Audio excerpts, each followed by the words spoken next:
हूं शरद द्विवेदी और बहुत स्वागत है आपका शाम 6 बजे खबरों की हेडलाइंस के साथ।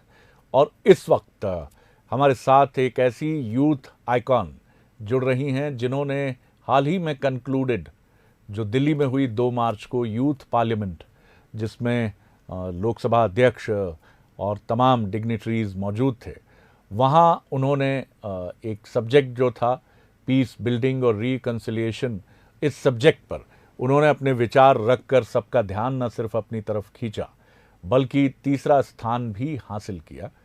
महत्वपूर्ण ये नहीं है कि स्थान कौन सा रहा, लेकिन उनके विचारों में जो ताजगी नज़र आई, उनकी सोच में जो हिंदुस्तान, जो उनकी सरजमीन है रहने वाली, वो छत्तीसगढ़ की राजधानी रायपुर की हैं, और जिस तरह से उन्होंने, माहिरा खान उनका नाम है, उन्होंने अपनी बात की, उसे सोशल मीडिया पर बहुत सराहा जा रहा है और बहुत अलग तरीक़े से देखा भी जा रहा है। और देखते ही देखते मिलियन में व्यूज़ जो संसद की वेबसाइट है उसमें उनके भाषण को लेकर काफ़ी बढ़िया प्रतिसाद मिला है। तो चलिए सीधे हम चलते हैं रायपुर, और पीएम मोदी ने भी उनकी तारीफ़ की है और बीजेपी के कई नेताओं ने उनकी तारीफ़ की है। 5 मिनट का माहिरा का मंच पर ये 5.5 मिनट का भाषण था।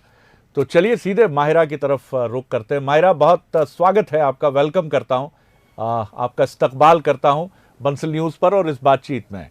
पहले तो आपको बहुत मुबारक कि आपने एक बहुत ही बेहतरीन काम किया। पहले हम बातचीत की शुरुआत करें, मुझे थोड़ा सा अपने बारे में बताइए, अपनी फैमिली के बारे में बताइए, आपकी अपब्रिंगिंग, आपकी परवरिश, पढ़ाई लिखाई पहले तो रायपुर की राजधानी में ही जाहिर तौर पर हुई होगी, फिर दिल्ली तक गया ये सिलसिला, थोड़ा अपने बारे में बताइए। जी जी जी सर, बहुत बहुत शुक्रिया आपकी ये सब तारीफों का। और इन सब के हकदार हैं हमारे घर वाले। हम रायपुर में ही रहे हैं, यहीं से हमारी स्कूलिंग हुई है, डीपीएस रायपुर से जी। उसके बाद हम डिग्री गर्ल्स कॉलेज गए, जो कि गवर्नमेंट गर्ल्स कॉलेज है यहाँ का। फिर हम दिल्ली गए, दिल्ली तो बहुत आखिर में गए, उसके पहले सारा सफर हमारा रायपुर का रहा है। जी जी जी, वाह। तो आपके जो वालिद साहब हैं, वालिदैन हैं और घर में जो और मेम्बरान हैं, इन लोगों ने किस तरह से आपका जोश और हौसला बढ़ाया है कि न सिर्फ मुझे लगता है कि आपसे बात करके मैं किसी नजूमी की तरह अंदाज़ा लगाने की कोशिश भले ही कर रहा हूँ, लेकिन आप पढ़ाई में भी माशाअल्लाह बहुत बेहतर रही होंगी ऐसा मुझे लगता है, और बोलने में तो हम एंकर्स को भी पीछे छोड़ती हैं जी। सर, इसमें तो कोई शुबा नहीं है कि घर वालों का बहुत सपोर्ट रहा है। हाँ। माँ बाप हमारे वालिदैन, हमेशा फोकस उनका रहा है कि एजुकेशन अच्छा हो, उसके लिए पूरी स्पेस दी गई, कभी उसके लिए फोर्स नहीं करा गया हमें। और उसके अलावा हमारा एनवायरनमेंट भी बहुत अच्छा था, हमारी दादी बहुत सपोर्ट करती थी, हमारे रिलेटिव्स भी बहुत ज़्यादा एजुकेशन पे एम्फोसिस रहता है सबका, सब बड़ा खुश होते हैं कोई पढ़ लिख गया तो। जी जी जी जी, वाह वाह। आपके वालिद साहब क्या करते हैं? वो बिजनेस से ताल्लुक़ रखते हैं या सर्विस सेक्टर से हैं? वो बिजनेस सेक्टर से ताल्लुक़ रखते हैं। जी जी जी, बहुत खूब। उनको भी हमारी तरफ से मुबारकबाद कि उन्होंने अपनी बिटिया को इस तरह से, उर्दू में क्या कहते हैं बिटिया को, दुख्तर या फर्जन तो शायद बेटे को कहते हैं, साहबजादी कह लें आप। जी जी, वाह, बिल्कुल सही है, यह आपने बहुत बहुत माकूल लफ्ज़ हमें सुझाया है। तो जो साहबजादी माहिरा हैं, उनके जो वालिद साहब हैं और वालिदैन हैं, उनको हमारी तरफ से बहुत मुबारकबाद। ये बताइए, ये जो अनुभव आपका रहा, ये जो तजुर्बा, एक्सपीरियंस आपका रहा, जिस तरह से आपने हिंदुस्तान के लिए बहुत खूबसूरत तरीक़े से अपने ख़यालात आपने ज़ाहिर किए, ये बताइए मुझे कि जब आप गईं वहाँ पर बोलने के लिए, तब ये अंदाज़ा था कि जो आप बोलने जा रही हैं ये, इसको बहुत ही वाइडली अप्रिशिएट किया जाएगा, खुद प्राइम मिनिस्टर की तरफ से, तमाम आला जो नेता हैं उनकी तरफ से भी, और किस तरह की जहनियत के साथ आप डायस पे गई थी जब आप बोलने गई थी वहाँ? जी। जब हम वहाँ जाते हैं, हम ये सोच के नहीं जाते कि हमारी कोई शनाख्त बन जाएगी, बड़ी पॉपुलैरिटी मिल जाएगी। हम वहाँ जाते हैं तो ये सोच के जाते हैं कि अपना उस वक्त में जैसा हमारी सिचुएशन है उसके हिसाब से हम बेहतर नहीं बेहतरीन परफॉर्मेंस करके आए जी। उसके बाद जो रिजल्ट होता है हमारे हाथों में नहीं होता जी जी। बाकी ये सब तो आपको सबको पसंद आया है, ये आप सबका बड़प्पन है जी जी। माहिरा, कुछ चीज़ें कुदरती तौर पर हमें कहा जाता है कि ऊपर वाले की तरफ से भी मिलती हैं और हमारे पेरेंट्स की तरफ से भी मिलती हैं।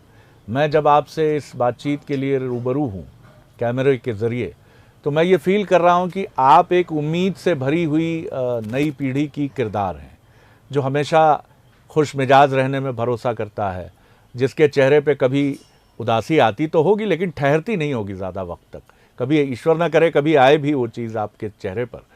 तो ये जो आपकी पॉजिटिविटी है, ये क्योंकि हम कई बार देखते हैं कि आज की नौजवान पीढ़ी जो 24-25 साल की है वो कई तरह के दबाव और तनाव से भी घिरी हुई है, लेकिन आपकी इस खुश मिजाजी ने हमें ये बताया है कि अगर आप खुश मिजाजी के साथ आगे बढ़ते हैं, पॉजिटिविटी के साथ आगे बढ़ते हैं, तो जीवन की बहुत सारी मुश्किलात यूं ही चुटकी बजाते हल हो जाती हैं।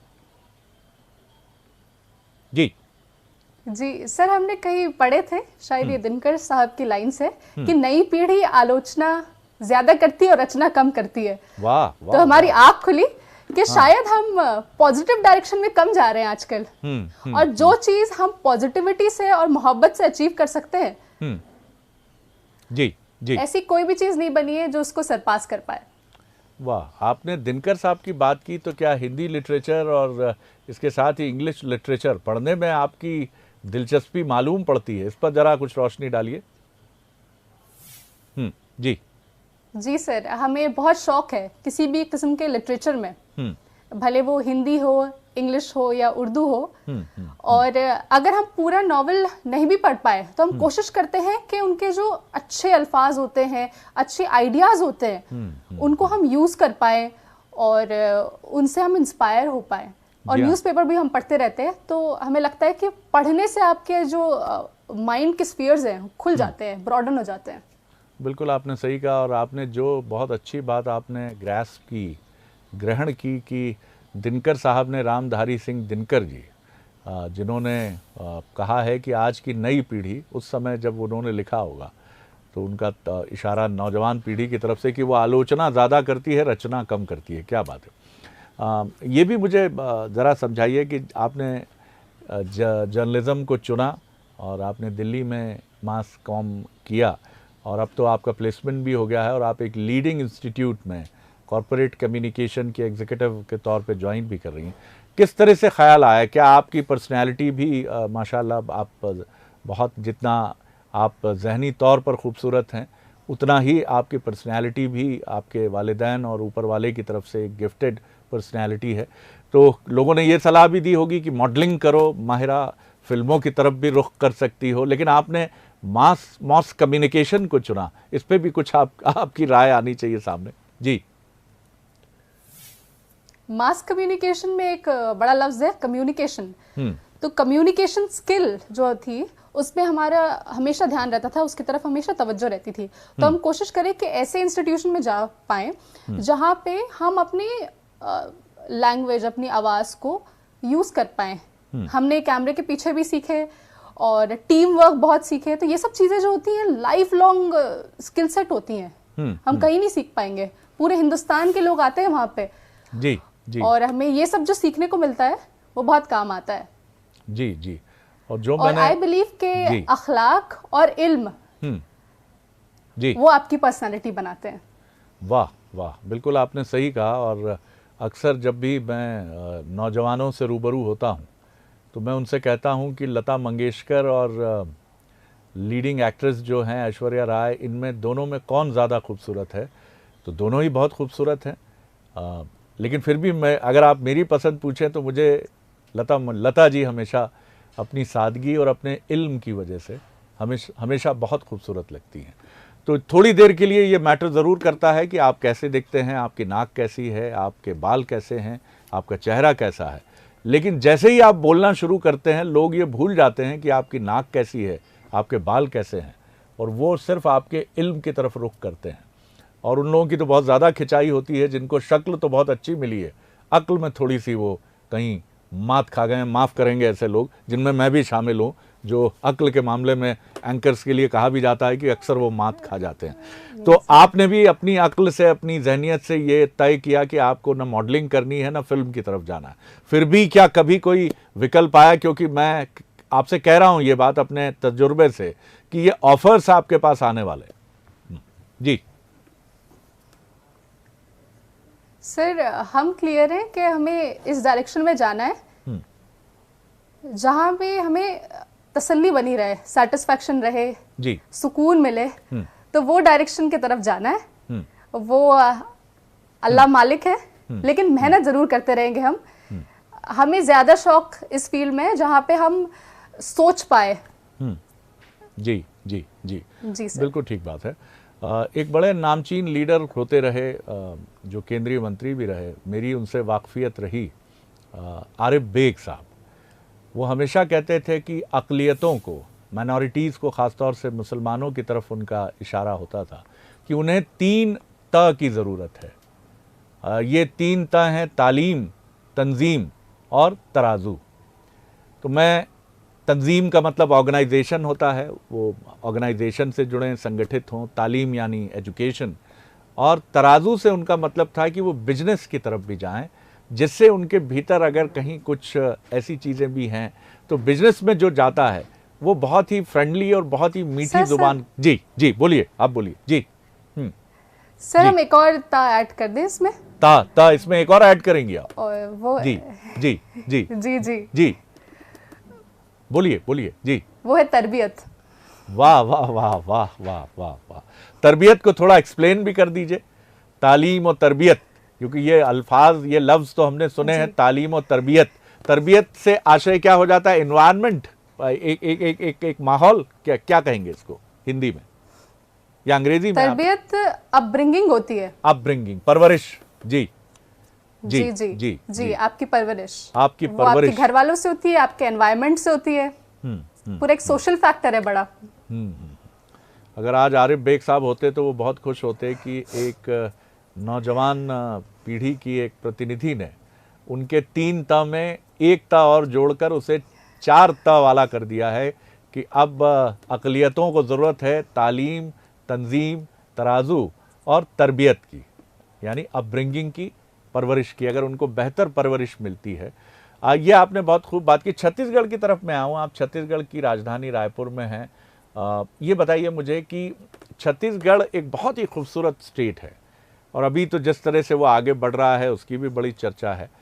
मुझे ये बताइए कि कई लोग सोचते हैं कि नक्सली होंगे वहाँ या इस तरह की चीज़ें हैं, या वहाँ ट्राइबल पॉपुलेशन बहुत है, लेकिन वो बहुत खूबसूरत स्टेट है और उतने ही खूबसूरत लोग वहाँ के। थोड़ा छत्तीसगढ़ के लिए कुछ आपके विचार। जी सर, ये हम आपको एक मास कम्युनिकेशन स्टूडेंट के एंगल से जवाब देना चाहेंगे। जी, जैसे बोला जाता है जो दिखता है वो बिकता है।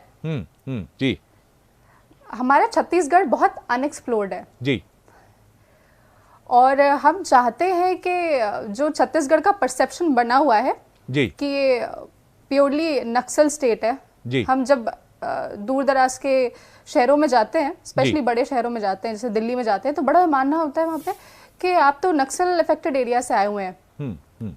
जी जी, मतलब उनका एक परसेप्शन बना हुआ है, भले आप एक पीसफुल जगह से आ रहे हो। जी, तो परसेप्शन को ब्रेक करने का एक बहुत अच्छा तरीका होता है डॉक्यूमेंट्री बनाना और वहाँ के लैंडस्केप्स को एक्सप्लोर करना, क्योंकि छत्तीसगढ़ में बेहतरीन लैंडस्केप्स हैं, यहाँ के वाटरफॉल्स बहुत अच्छे हैं। अगर उन्हें अच्छा कवरेज मिलेगा तो आई थिंक ये काफी इम्पैक्ट करेगा इमेज को। माहिरा, आप एक ब्रांड एम्बेसडर भी हैं छत्तीसगढ़ की, और ये काम आप अपनी नौजवान पीढ़ी के साथ अगर आगे बढ़ाएंगी तो मुझे लगता है कि खूबसूरत लैंडस्केप से भरे हुए छत्तीसगढ़ की एक बड़ी ब्रांडिंग भी होगी, न सिर्फ हिंदुस्तान में बल्कि हिंदुस्तान के बाहर भी। जी जी जी सर, हम कोशिश करेंगे कि हम अपने हिस्से से इसमें आगे बढ़ पाएं। हाँ। लेकिन आई थिंक एक कम्युनिटी जो होती है उसका परसेप्शन बदलने के लिए कम्युनिटी के हर इंसान को मेहनत करनी होती है। हम जरूर किसी चीज के ब्रांड इमेज बनने में हमें कोई प्रॉब्लम नहीं है। हम छत्तीसगढ़ की बेटी हैं, लेकिन सिर्फ हम छत्तीसगढ़ नहीं है, वाह वाह वाह। इससे इंस्पिरेशन लेके बाकी दूसरे नौजवानों को मेहनत करनी होगी, आगे बढ़ना होगा। और आप अगर अच्छे हो, आप मेहनत करें तो आपको कोई नहीं रोक सकता।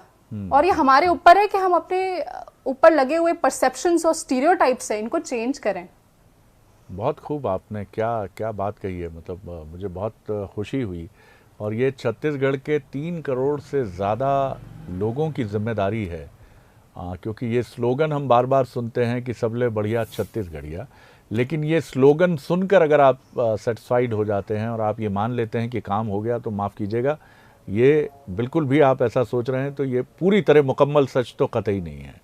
अगर 3 करोड़ लोग नहीं भी बन सकते हैं, प्रैक्टिकली पॉसिबल नहीं है, तो 3 लाख लोग भी अगर छत्तीसगढ़ के रहने वाले जो हैं वो छत्तीसगढ़ के लिए, इसकी बेहतरी के लिए, इसकी इमेज के लिए काम करते हैं, तो छत्तीसगढ़ कहाँ से कहाँ अपनी इमेज के साथ पहुँचेगा। घर में कौन कौन है मायरा, आपके सिबलिंग्स, आपके भाई बहन? जी जी।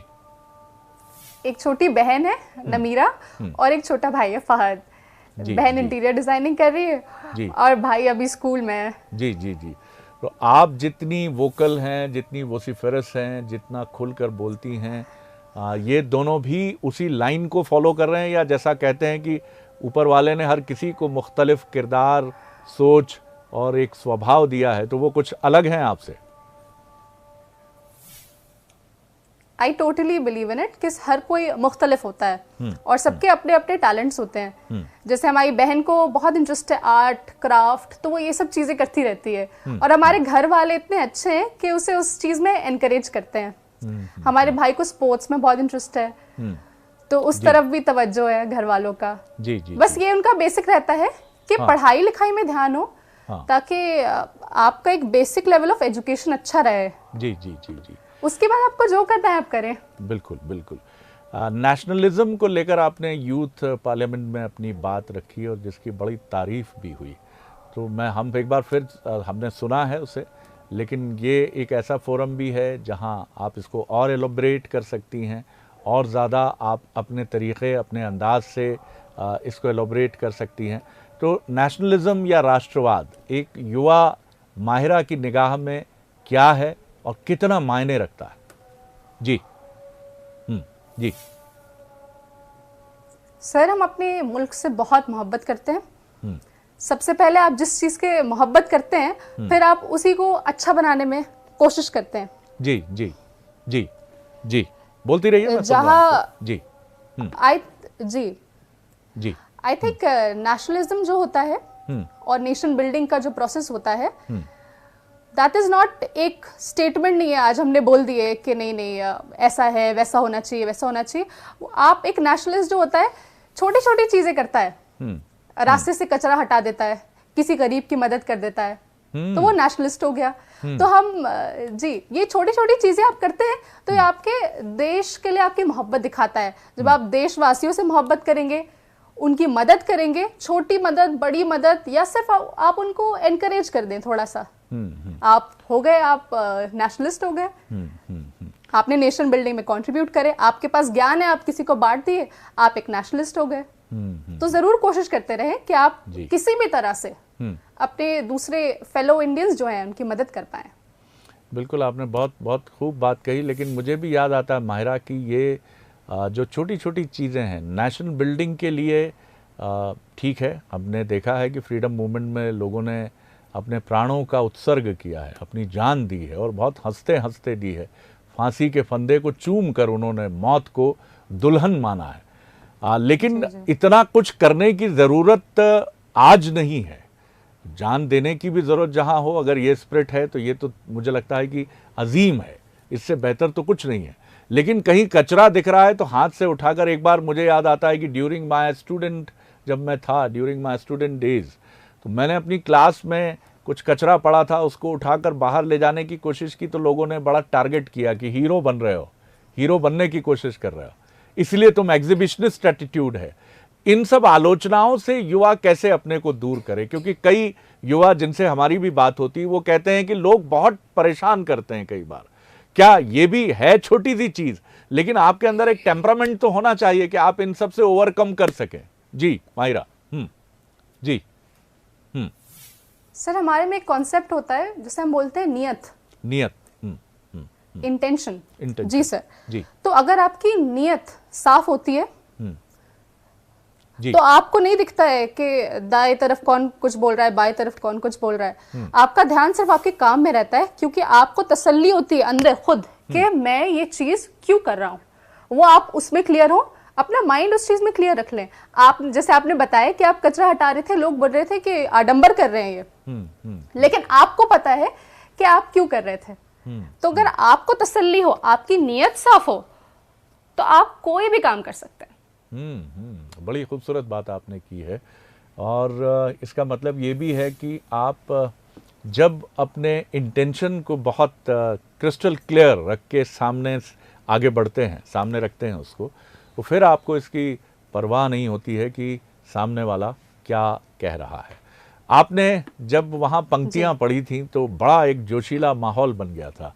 जब जब दहला विश्व हमारा, जब बेमकसद खून बहा, रूस चीन जापान सभी ने भारत को एक दूत कहा, भारत को एक दूत कहा। मैं चाहूँगा कि ये जोशीली पंक्तियाँ आप एक बार फिर हमें सुना दें, क्योंकि अभी आपने जिस एक शब्द का प्रयोग किया, आडंबर, ये जनरली स्पीकिंग में वही करता है जो हिंदी से भी अच्छे से वाकफियत रखता है, उससे परिचित होता है।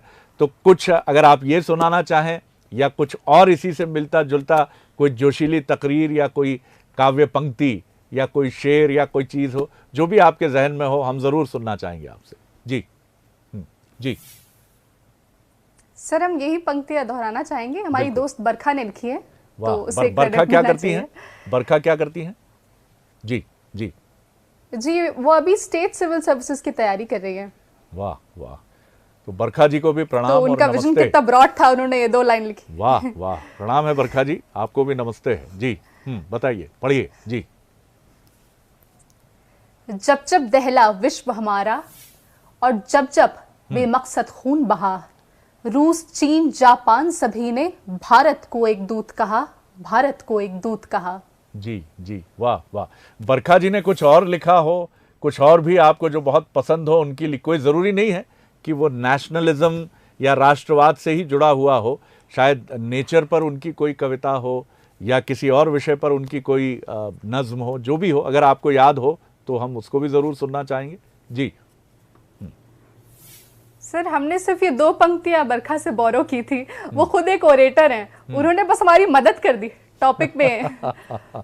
मतलब आज की नौजवान पीढ़ी जो है बहुत सोच समझकर अगर कोई चीज़ शेयर करती है तो ये बड़ा क्लियर रहता है कि ये हम आपको सिर्फ उस कार्यक्रम के लिए ये 2 पंक्तियां हम आपको दे रहे हैं गिफ्ट में, लेकिन इससे आगे सब कॉपीराइट के दायरे में। चलिए बरखा जी, आप भी कामयाब हो। नहीं सर, नहीं सर, उन्होंने ऐसा कुछ नहीं बोला था। जी जी, ये एंकर गड़बड़ कर जाते हैं माहिरा जी, इसके लिए तैयार रहिए। जी, उससे रेलेवेंट, जी जी जी, उससे रेलेवेंट हमने चीज उठाई। हाँ हाँ, बिल्कुल सही है, बिल्कुल सही है। उन्होंने कोई क्रेडिट भी नहीं मांगा है, लेकिन हम बिलीव करते हैं जिसका जो हक होता है उसे मिलना चाहिए।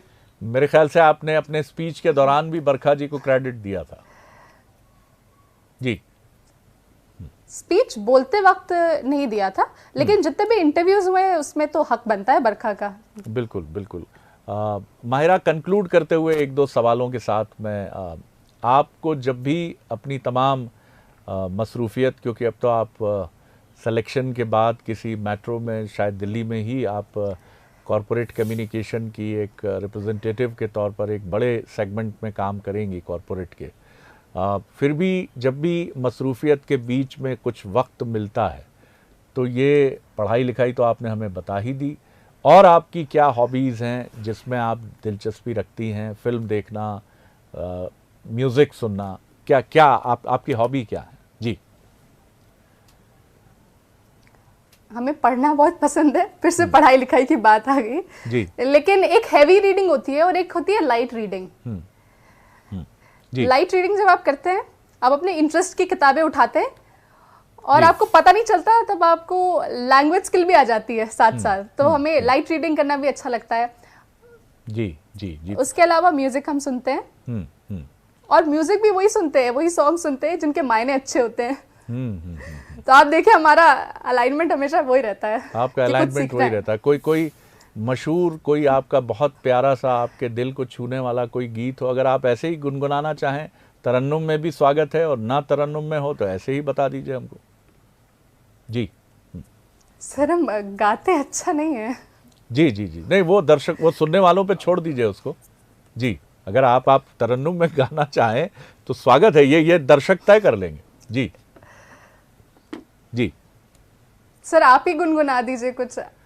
नहीं, आप बताइए, अगर आपकी पसंद का कोई गीत हो तो मैं कोशिश कर लूंगा। हालांकि मैं भी सुर में तो नहीं हूं, लेकिन ये हिम्मत मैं जुटा लेता हूं, क्योंकि एंकर्स को कई बार कहा जाता है 7 खून माफ होते हैं। जी जी, आप कोई रफ़ी साहब का या किशोर कुमार साहब के? जी जी जी, एक बड़ा पसंदीदा गीत है, वो मैं गुनगुना देता हूं, लेकिन फिर आप अपनी पसंद का गीत ज़रूर हमें बताइएगा, उसके साथ हम इस कार्यक्रम को ख़त्म करेंगे। कहाँ तक ये मन को अंधेरे चलेंगे, उदासी भरे दिन कभी तो टलेंगे। बस इतना ही है। अब आप अपनी पसंद का कोई गीत बता दीजिए मुझे। जी सर हमें अच्छा लगता है पल पल दिल के पास। वाह, जी जी जी, ये तो मेरे ख्याल से हर नौजवान की, मैं अब नौजवान तो नहीं हूँ, लेकिन बहुत ज़्यादा बूढ़ा भी नहीं हूँ कि बहुत बूढ़े तरीके से आपसे बात करूं, लेकिन इतना कह सकता हूं कि मैं जब तक 80 साल का भी हो जाऊंगा तब भी पल पल दिल के पास, मेरे दिल के पास ही रहेगा। और इसके अलावा कुछ सॉन्ग्स फिर कंक्लूड करूंगा मैं। जी और नए ज़माने के भी अच्छे लगते हैं। जी हाँ जी हाँ जी हाँ जी हाँ। चलिए माहिरा, मैं बहुत आपको शुक्रिया कहता हूँ, बहुत शुक्रिया कहता हूँ कि एक ज़िंदगी से भरी हुई आवाज़ हैं आप, उम्मीद से भरी हुई आवाज़ हैं आप, कॉन्फिडेंस से, आत्मविश्वास से भरी हुई आवाज़ हैं आप, और आपसे बात करना एक ताजगी से भर जाना है, क्योंकि आपकी बातों में उम्मीद है, आपकी बातों में भरोसा है, विश्वास है। और हिंदुस्तान के क्योंकि हम सबसे युवा मुल्क हैं इस समय दुनिया के, हमें एक ऐसे युवा से भी आज मुलाकात हमारी हुई है जो न सिर्फ प्रेमचंद को पढ़ता है, दिनकर के बारे में जानता है, बल्कि राष्ट्रवाद को लेकर भी जिसकी सोच बहुत साफ है कि सड़क से कचरा हटाना, छोटी छोटी चीज़ों को लेकर अपने देश को मजबूत करने की कोशिश ही सच्चा राष्ट्रवाद है। आप खूब कामयाबी की मंजिलों को तय करते हुए आगे बढ़ें और राष्ट्रवाद की अपनी सोच को लेकर हमेशा अडिग और अटल रहें। बहुत शुक्रिया, बहुत अच्छा लगा आपसे बात करके। तो ये माहिरा खान जो हमारे साथ जुड़ी, छत्तीसगढ़ की बेटी हैं, वो छत्तीसगढ़ की बिटियां हैं, रायपुर राजधानी से हमारे साथ वो जुड़ी, और आपने उनके थॉट, उनके विचार सुने ही होंगे। और निश्चित तौर पर यही वजह है कि उनका ये जो बबली एटीट्यूड है towards life, towards nation, towards everything, यही वजह है कि वो इस समय सोशल मीडिया की भी एक बहुत ही प्रिय किरदार के तौर पे सामने आई हैं और लोग उन्हें काफ़ी देख रहे हैं। मुझे इजाज़त दीजिए, लेकिन बंसल न्यूज़ पर खबरों का सिलसिला लगातार जारी है। नमस्कार।